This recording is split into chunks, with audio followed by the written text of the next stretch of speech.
Hello. So how can we support our clients with puffy, swollen ankles and lower legs whilst they're on our couch?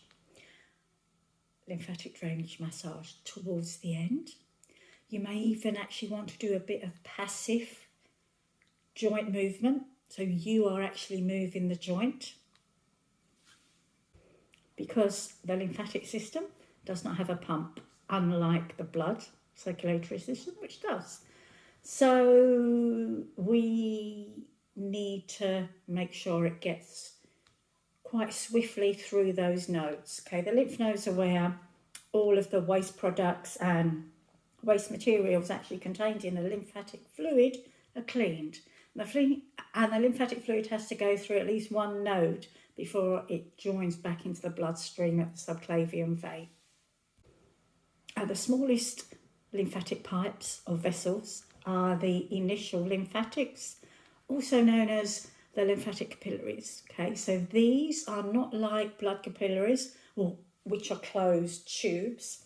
The lymphatic capillaries, or the initial lymphatics, have overlapping cells. They're made of overlapping cells, rather like a hair cuticle. Okay, overlapping cells, or rather like fish scales. So those cells can open and suck up all the lymphatic fluid and all the rubbish it contains. Normal pressure of massage closes those cuticles, closes those overlapping cells, so then they cannot pick up any lymphatic fluid, they cannot drain.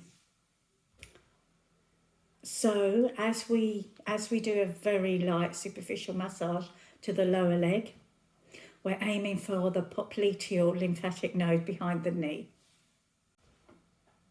The pressure for lymphatic drainage massage is between 1 and 4 ounces. Now, go and get your kitchen scales and weigh your hand.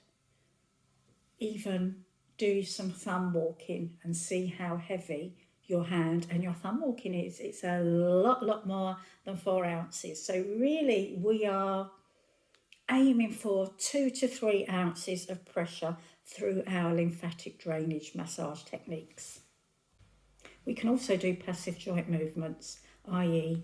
moving the client's ankle for them. Okay, so that would make the gastrocnemius and soleus contract and relax, contract and relax. And it is that skeletal muscle movement that creates a little bit of a vacuum which sucks up the lymphatic fluid.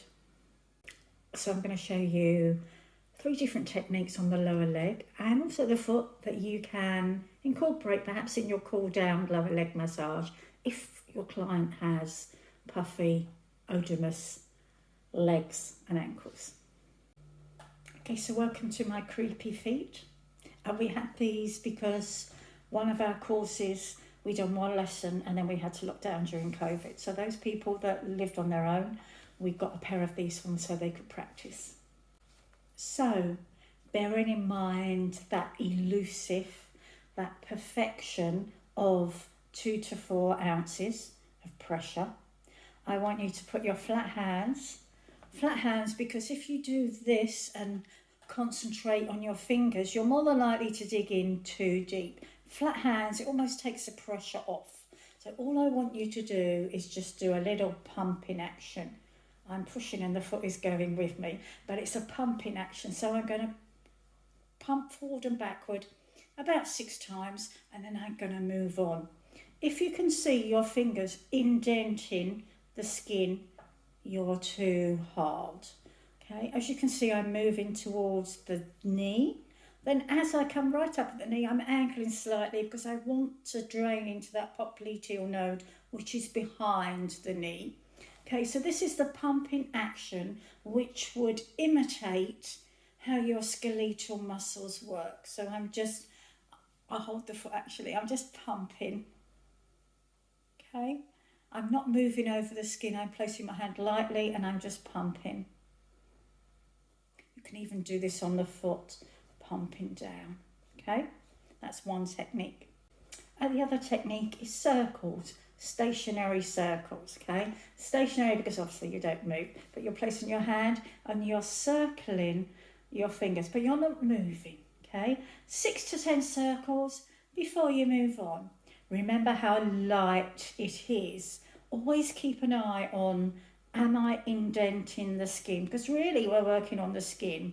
You're not working on the muscles, you're working on the skin. The lymphatic system is very superficial.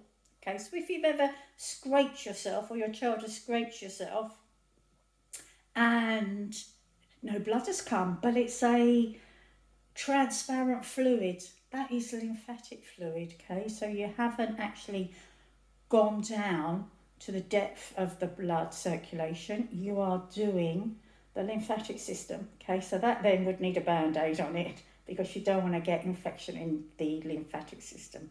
So I'm just doing stationary circles here, okay? Almost with a flat hand, no pressure at all. Bearing in mind, always keep an eye on, am I too hard? And the third and final technique is just stroking.